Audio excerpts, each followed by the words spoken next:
SMP ITT Hafiz Al-Fatih ini terletak di Jalan Rasa Mala nomor 500, Sidomulyo Tim, Kecamatan Marpoyan Damai, Kota Pekanbaru, Riau.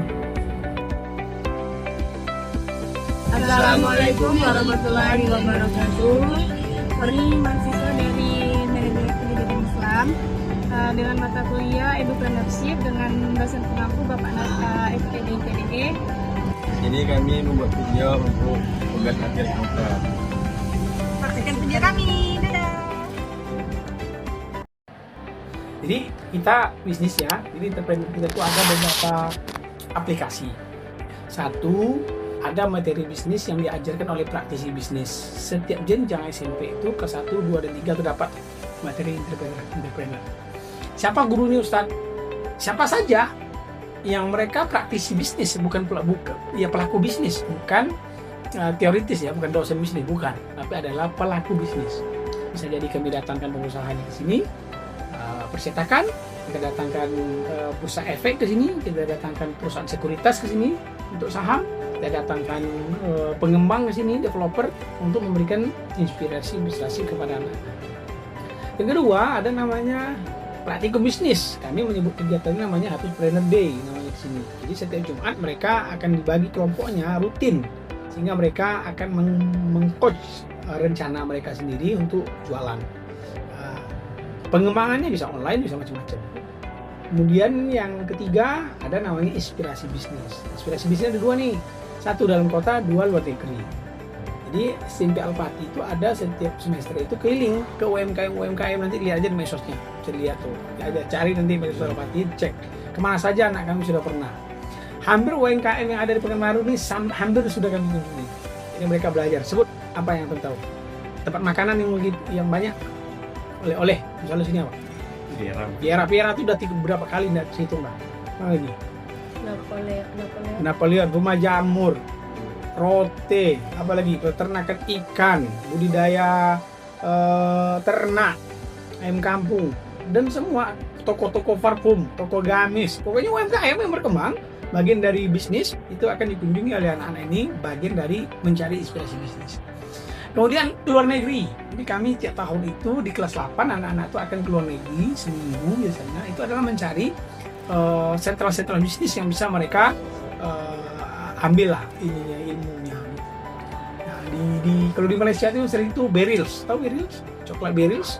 Itu kami udah 2 tahun betul-betul tuh ke pabrik Berils di Malaysia. Di Thailand juga begitu. Toko oleh-oleh terkenal di Thailand itu, kalau orang pergi ke Thailand, khususnya Thailand Selatan, itu pasti di situ. Nah, kita tiap tahun ke sana. Kemudian di Singapura. Singapura kita juga belajar tata kelola. Jadi anak-anak sudah pernah belajar tata kelola. Singapura itu nggak punya air minum. Semua air minum Singapura itu ditransfer dari Johor, Malaysia. Mereka beli. Karena dibeli, akhirnya air itu mereka fungsikan.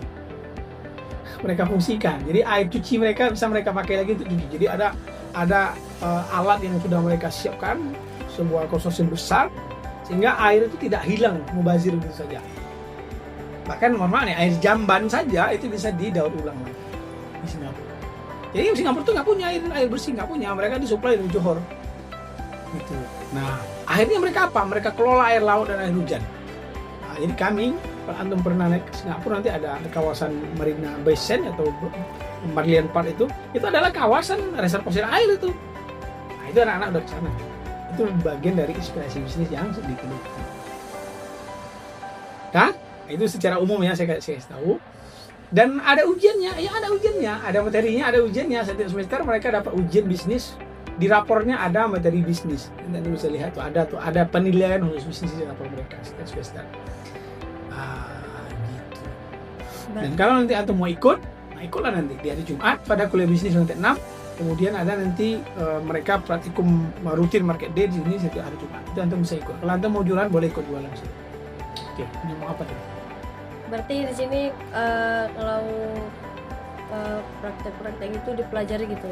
Iya. Ada jadwalnya gitu. Ada jadwalnya, ada targetnya. Karena bisnis di Al-Fatih itu adalah program unggulan kedua.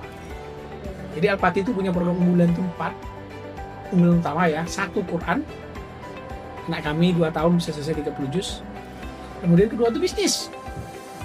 Yang ketiga tuh baru bahasa. Ketiga tuh pembinaan prestasi. Itu Ustaz. Bahasanya itu apa aja Ustaz? Apa? Bahasanya itu apa aja? Bahasa Inggris, bahasa Arab. Dua bahasa. Itu yang ke luar negeri yang kayak apa itu Ustaz. Semua siswa itu pasti dapat. Makanya saya bilang tadi itu ada opsi. Satu ada dalam kota, dua ada luar negeri. Yang dalam kota pasti semua dapat, karena itu free, nggak berbayar, karena itu sudah ditanggung oleh sekolah seluruhnya. Yang ke luar negeri itu opsional. Oh, yang mau. Ya artinya kan mereka juga ada, karena setiap di kelas 11 di bulan Januari atau Februari itu kami ke luar negeri untuk program 3 tadi, Quran, entrepreneur dan bahasa. Nah, tapi umumnya itu semuanya ikut. Tahun kemarin saya bawa 100 orang. Tahun kemarin Kemana? ke Malaysia, Singapura, Thailand, tiga negara, Kirain 100 orang. Tahun besok kemungkinan 185 orang. Itu kelas berapa Ustaz? Kelas 8. Kelas 8 aja. Kelas 8. Kelas 9. Kalau kelas 9 tuh namanya kegiatannya lagi bukan kegiatan bisnis lagi, Daurah Mekah Madinah namanya, sebulan di Mekah. Udah 2 tahun, tahun sebelumnya 9, tahun kemarin 11 orang. Itu sebulan full di Madinah, di Mekah Madinah, full belajar bahasa Arab dan Quran. Tapi kalau bisnisnya nggak belajar, lebih banyak observasi lah ya. Nah, Ustaz, kalau untuk biaya itu dari sekolah atau Kalau yang dalam kota itu sudah tanggung sekolah. Kalau keluar negeri itu sudah mandiri. Makanya tadi kegiatan opsional kan. Artinya yang mau ikut boleh, yang nggak apa-apa. Tapi kegiatan bisnis itu sudah di coach di sekolah. Di sekolah, kemudian pembinaan bisnis sekolah, kunjungannya di sekolah, rihla bisnis sekitar di Pekanbaru dan sekitarnya. Tapi kalau keluar negeri itu opsional. Karena berbiaya kan. Tapi berbiaya, alhamdulillah hampir semuanya ikut. Bagaimana Ustaz, visi dan misi sekolah ini? Ustaz? Apakah dengan Ustaz bilang tadi santri yang bisa keluar negeri itu sudah termasuk visi misi sekolah? Iya, jadi yang saya ceritakan tadi itu adalah bagian dari mengejar atau mencapai visi sekolah. Nah, kita ingin menciptakan anak-anak itu tidak hanya hafal Quran, tapi juga berjiwa entrepreneur, berprestasi. Nah, jadi visi itu kan goal yang mau kita capai kan. Nah, apa programnya itu tadi? Saya bilang program unggulan itu tadi. Makanya anak-anak kita Quran itu ada 3 program utamanya. Ada full day, ada baru khusus. Full day itu santri yang balik hari, 1 juz 1 tahun. Nah, kemudian boarding itu berasrama, tapi kurikulumnya sama seperti anak full day juga, hari pagi sampai sorenya. Mereka 10 juz 1 tahun, nggak sampai tamat. Kemudian ada takhusus itu memang target 30 juz. Nah, tahun ini 97 orang yang akan tamat, itu 6 orang di antaranya takhusus sudah selesai, sudah tuntas 30 juz. Kemudian yang target 10 juz itu 95% sudah tuntas. Kalau yang full day 100% sudah selesai, sudah tuntas. Itu Quran. Ketiga bisnis itu kan penanaman nilai-nilai dan kebiasaan bisnis kan. Itu sudah berjalan selama 3 tahun itu berjalan. Itu programnya sudah disediakan tadi. Bagaimana pengembangan aspek sumber daya manusia di sekolah? Kalau guru-guru tentu kita terima guru-guru yang profesional di sini. Jadi kita merekrut orang itu betul-betul berdasarkan kompetensi. Yayasan punya kolega ingin masukkan anaknya ke Al-Fatih, tetap mengikuti syarat yang ditentukan. Kalau nggak memenuhi ya nggak diterima oleh yayasan. Itu rekrutmennya gitu. Jadi walaupun keluarga dekat yayasan yang mau daftar, tapi kalau tidak memenuhi kriteria ya nggak diterima. Itu. Yang kedua, guru diberikan pengembangan kompetensi. Jadi ada upgrading rutin. Jadi guru-guru memang kalau nanya nanti mau jadi guru di Al-Fatih apa syaratnya? Pertama mesti pandai ngaji, pandai membaca Quran dengan tartil, kemudian kemampuan bahasa, karena kita juga terapkan nanti beberapa kelas itu sudah bilingual. Kemudian apa lagi? Punya keahlian tambahan, ya usulnya IT, ya pengembangan dan lain-lain. Nah, itu diperlukan. Kemudian setiap anak-anak kita cuma sampai Jumat di sini. Hari Sabtunya guru-guru khusus untuk guru-guru upgrading. Jadi guru-guru diberi materi bisnis, juga diberi juga kemampuan bahasa Inggris. Qurannya juga dilatih. Nah, diberi dia suplemen tambahan agar agar guru-gurunya yang nggak pandai ngaji jadi nggak pandai ngaji. Bukan suplemen obat ya maksud saya, kasih materi gitu ya. Makanya kita sebut dengan upgrading. Jadi guru di Al-Fatih itu Sabtu itu upgrading, bahasa Inggris, bahasa Arab, Quran. Berarti muridnya nggak belajar gitu kan? Karena Sabtu kan anak-anak kan kegiatannya sudah kegiatan asrama. Kalau yang full day mereka nggak datang ke sekolah. Sekolah ini punya kantin. Ya, kantin ada, minimarket ada. Entah ada buat produk-produk itu ada nggak? Kalau produk belum, baru air minum masih konsumsi internal. Air RO kita ada 2 mesin. Jika air dulu kalau kita menggunakan air galon dulu, kalau sekarang enggak, kita punya mesin sendiri. Jadi untuk memenuhi kebutuhan asrama kita produksi sendiri air RO.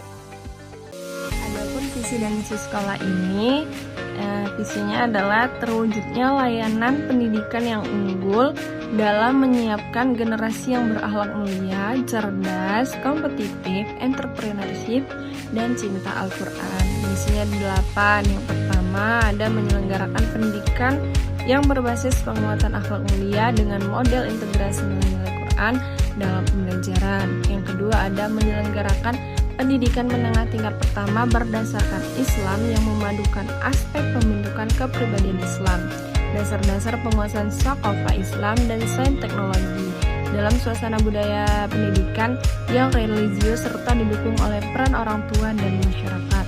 Yang ketiga ada pembinaan akhlak dan ilmu pengetahuan secara kontinu untuk membentuk generasi yang kompeten, berdaya saing, dan mandiri. Yang keempat ada pelaksanaan dan pengembangan pendidikan berbasis karakter yang menerapkan sistem keterpaduan dengan menggunakan teknologi informasi. Yang kelima ada pembinaan kompetensi entrepreneurship melalui layanan akademik, bimbingan usaha, dan kemandirian. Yang keenam ada pembinaan kemampuan membaca, menghafal dan mentadaburi kandungan Al-Quran. Yang ketujuh ada menyiapkan lembaga bimbingan Al-Quran yang berkualitas, bersanad, dan mampu menyiapkan generasi menghafal Al-Quran. Yang terakhir ada pengembangan dan pembinaan kerjasama dengan lembaga pendidikan nasional dan internasional.